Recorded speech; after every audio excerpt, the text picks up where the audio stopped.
भगवान श्रीनाथ जी की जय। राजस्थान के गवर्नर श्री कलराज मिश्रा जी,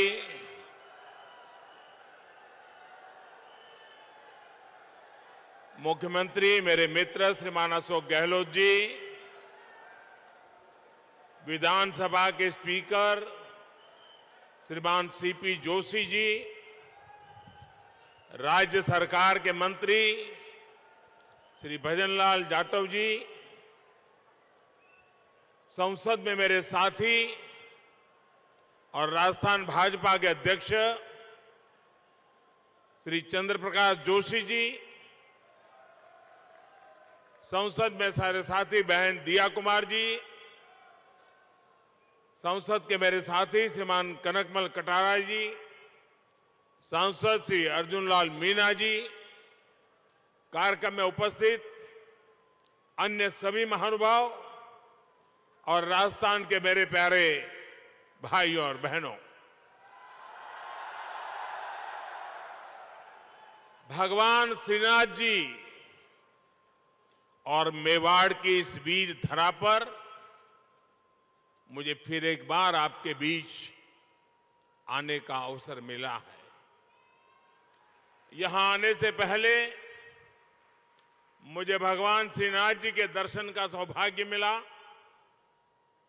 मैंने श्रीनाथ जी से आजादी के इस अमृत काल में विकसित भारत के संकल्पों की सिद्धि के लिए आशीर्वाद मांगा है। साथियों, आज यहां राजस्थान के विकास से जुड़े 5,000 करोड़ रुपए से अधिक के प्रोजेक्ट का शिलान्यास और लोकार्पण हुआ है।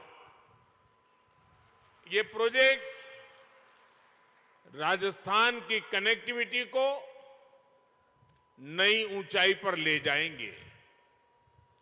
उदयपुर और शामळाजी के बीच नेशनल हाईवे 8 के 6 लेन होने से उदयपुर, डूंगरपुर और बांसवाड़ा क्षेत्रों को बहुत फायदा होगा।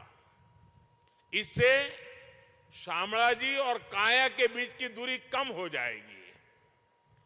बिलाड़ा और जोधपुर सेक्शन के निर्माण से जोधपुर और बॉर्डर एरिया तक पहुंच बहुत ही सुलभ होगी।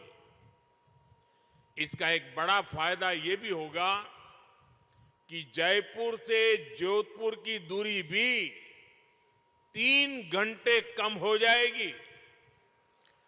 चार भुजा और निचली ओड़न के प्रोजेक्ट से world heritage site Kumbhalgarh, Haldighati और सोमनाथ जी के दर्शन करना बहुत ही आसान हो जाएगा। श्री नाथद्वारा से देवगढ़ मदारिया की रेलवे लाइन मेवाड़ से मारवाड़ को जोड़ेगी। इससे मार्बल, ग्रेनाइट और माइनिंग इंडस्ट्री को और व्यापारियों को बहुत मदद मिलेगी। मैं सभी राजस्थान वासियों को इन विकास कार्यों के लिए बहुत बहुत बधाई देता हूं। भाइयों और बहनों, भारत सरकार राज्य के विकास से देश के विकास के मंत्र पर विश्वास करती है। राजस्थान देश के सबसे बड़े राज्यों में से एक है। राजस्थान भारत के शौर्य, भारत की धरोहर, भारत की संस्कृति का वाहक है। राजस्थान जितना विकसित होगा उतना ही भारत के विकास को भी गति मिलेगी। और इसलिए हमारी सरकार राजस्थान में आधुनिक इंफ्रास्ट्रक्चर पर सबसे अधिक बल दे रही है। और जब मैं आधुनिक इंफ्रास्ट्रक्चर की बात करता हूं तो इसका मतलब सिर्फ रेल और रोड ही नहीं होता। आधुनिक इंफ्रास्ट्रक्चर शहरों और गांवों में कनेक्टिविटी बढ़ाता है, दूरी कम करता है। आधुनिक इंफ्रास्ट्रक्चर समाज में सुविधाएं बढ़ाता है, समाज को जोड़ता है। आधुनिक इंफ्रास्ट्रक्चर डिजिटल सुविधाओं को बढ़ाता है, लोगों का जीवन आसान बनाता है। आधुनिक इंफ्रास्ट्रक्चर विरासत को बढ़ावा देने के साथ ही विकास को भी गति देता है। जब हम आने वाले 25 साल में विकसित भारत के संकल्प की बात करते हैं तो उसके मूल में यही इंफ्रास्ट्रक्चर एक नई ताकत बनकर के उभर रहा है। आज देश में हर तरह के इंफ्रास्ट्रक्चर पर अभूतपूर्व निवेश हो रहा है, अभूतपूर्व गति से काम चल रहा है। रेलवे हो, हाईवे हो, एयरपोर्ट हो, हर क्षेत्र में भारत सरकार हजारों करोड़ रुपए निवेश कर रही है। इस साल के बजट में भी भारत सरकार ने इंफ्रास्ट्रक्चर पर 10 लाख करोड़ रुपए खर्च करना तय किया है।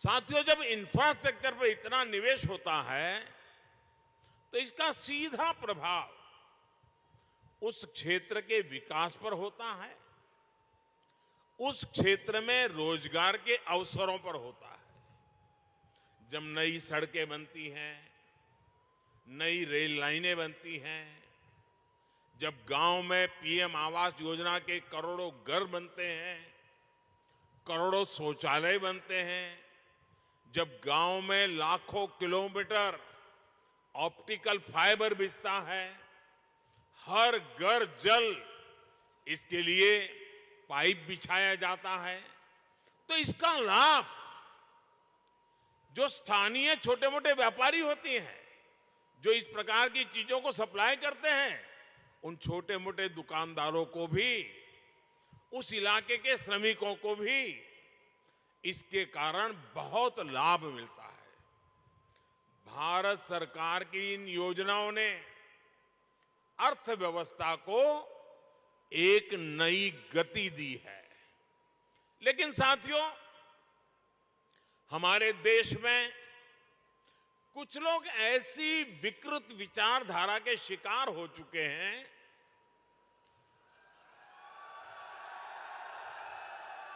इतनी नकारात्मकता से भरे हुए हैं, देश में कुछ भी अच्छा होता हुआ वो देखना ही नहीं चाहते और उन्हें सिर्फ विवाद खड़ा करना ही अच्छा लगता है। अब आपने कुछ सुना होगा, जैसे कुछ लोग उपदेश देते हैं कि आटा पहले कि डाटा पहले, सड़क पहले कि सैटेलाइट पहले। लेकिन इतिहास गवाह है कि स्थायी विकास के लिए, तेज विकास के लिए मूल व्यवस्थाओं के साथ ही आधुनिक इंफ्रा बनाना भी जरूरी होता है। जो लोग कदम कदम पर हर चीज वोट के तराजू से तोलते हैं, वो कभी देश के भविष्य को ध्यान में रखकर योजना नहीं बना पाते।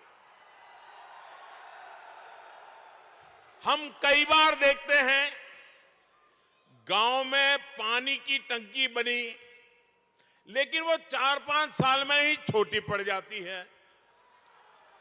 कितनी सड़कें या फ्लाईओवर ऐसे होते हैं जो 4-5 साल में अपर्याप्त लगने लगते हैं। हमारे देश में इसी सोच की वजह से इंफ्रास्ट्रक्चर के निर्माण को प्राथमिकता नहीं दी गई। इसका बहुत नुकसान देश ने उठाया है।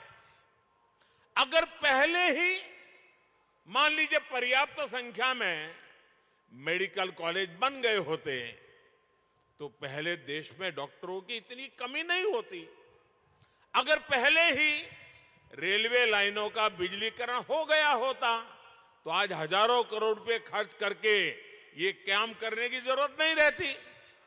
अगर पहले ही हर घर तक नल से जल आने लगता तो आज 3.5 लाख करोड़ रुपए लगाकर जल जीवन मिशन नहीं शुरू करना पड़ता।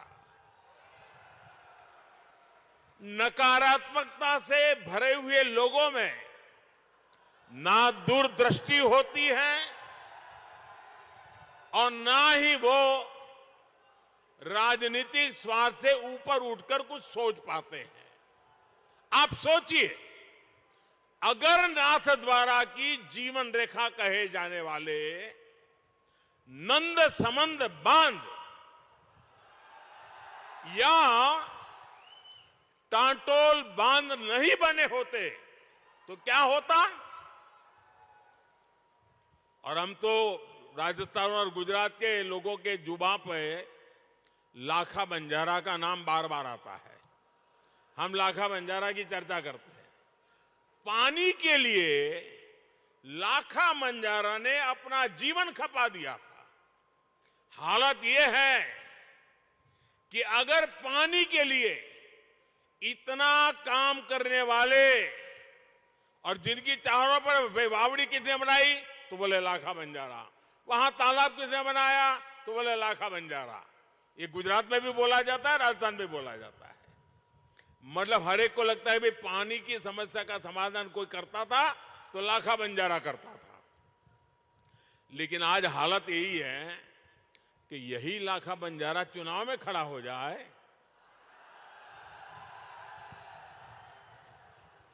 तो ये नकारात्मक सोच वाले उसको भी हराने के लिए मैदान में आएंगे।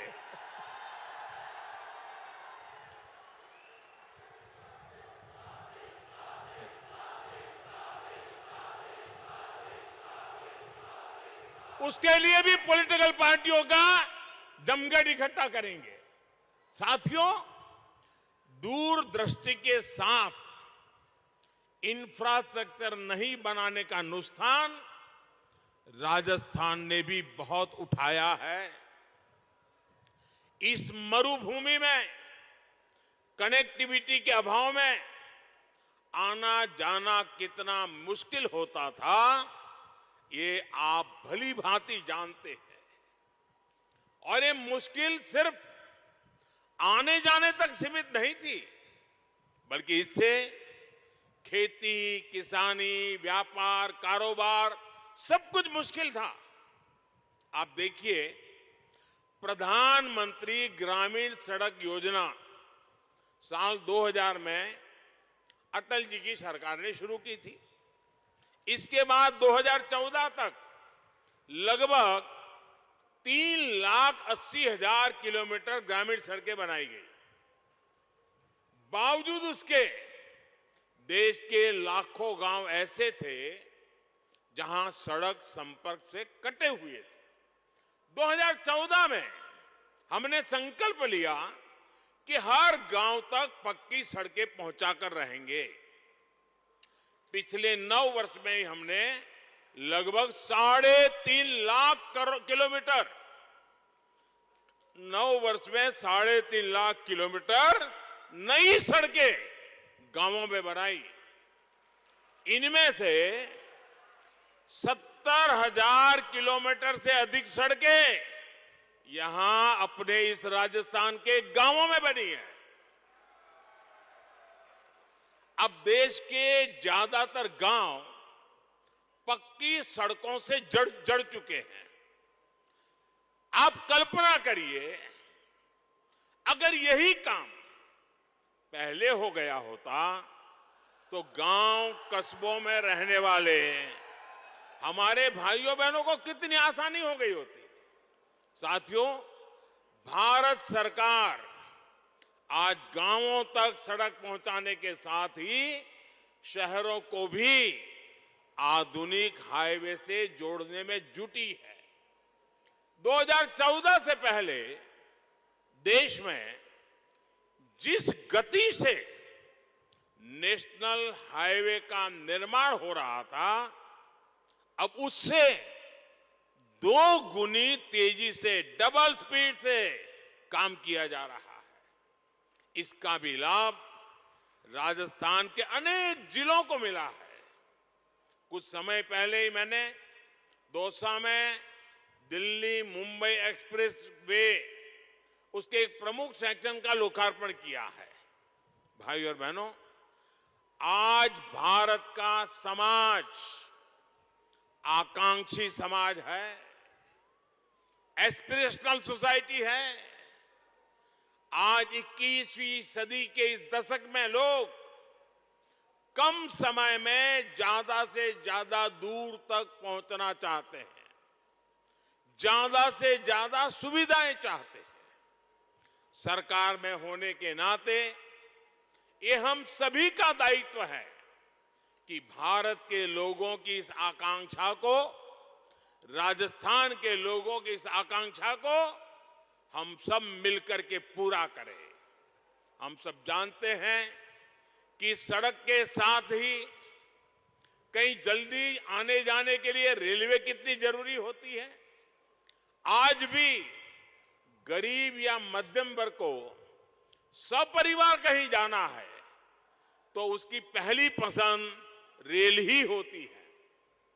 इसलिए आज भारत सरकार अपने दशकों पुराने रेल नेटवर्क को सुधार रही है, आधुनिक बना रही है। आधुनिक ट्रेनें हो, आधुनिक रेलवे स्टेशन हो, आधुनिक रेलवे ट्रैक्स हो, हम हर स्तर पर एक साथ चारों दिशाओं में काम कर रहे हैं। आज राजस्थान को भी उसकी पहली वंदे भारत एक्सप्रेस मिल चुकी है। यहां मावली मारवाड़ गेज परिवर्तन की मांग भी तो कब से चल रही थी, ये पूरी हो रही है। इसी तरह अहमदाबाद उदयपुर के बीच पूरे रूट को ब्रॉडगेज में बदलने का काम भी कुछ महीने पहले पूरा हुआ है। इस नए रूट पर जो ट्रेन चल रही है उसका बहुत लाभ उदयपुर और आसपास के लोगों को हो रहा है। साथियों, पूरे रेल नेटवर्क को मानव रहित फाटकों से मुक्त करने के बाद हम अब तेजी से पूरे नेटवर्क का बिजलीकरण कर रहे हैं। हम उदयपुर रेलवे स्टेशन की तरह ही देश के सैकड़ों रेलवे स्टेशनों को आधुनिक बना रहे हैं, उनकी कैपेसिटी बढ़ा रहे हैं और इन सबके साथ ही हम मालगाड़ियों के लिए special track, dedicated freight corridor बना रहे हैं।